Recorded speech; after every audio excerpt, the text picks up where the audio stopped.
Lavoro a Cagliari, c'è chi tenta di trovarlo al Sardinia Job Day. Lei come si chiama e quanti anni ha? Giuliano Cau, 23 anni.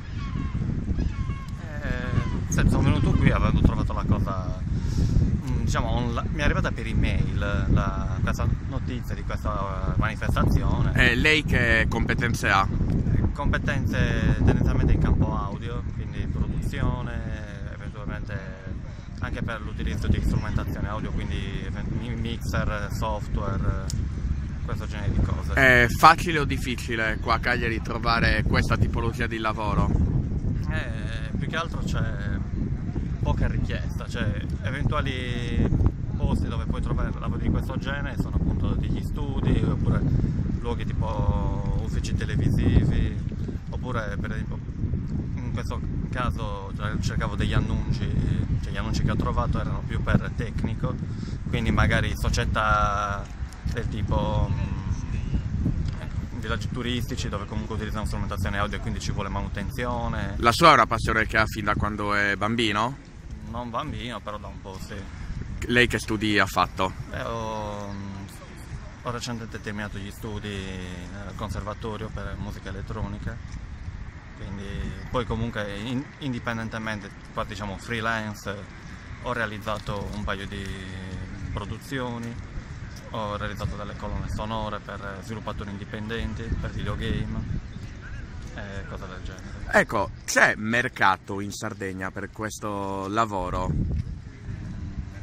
Vale a dire la possibilità del posto fisso appunto per... No, è più una cosa appunto su richiesta, è un lavoro più da freelance che secondo me da posto fisso.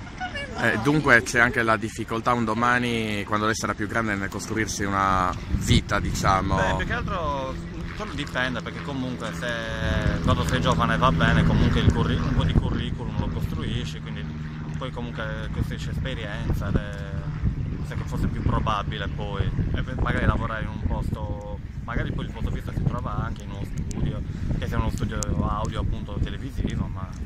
Lei è molto giovane, ha 23 anni, vuole continuare a provare a cercare lavoro qui in Sardegna in questo campo, oppure partire all'estero, oppure ancora magari cambiare proprio settore?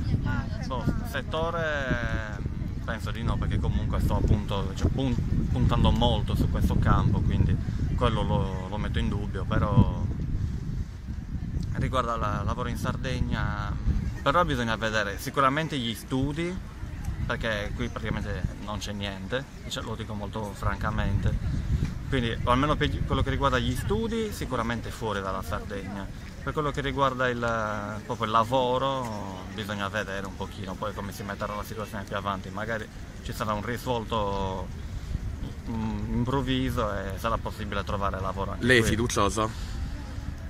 Cerco di esserlo. Incrocia le dita, insomma. Grazie.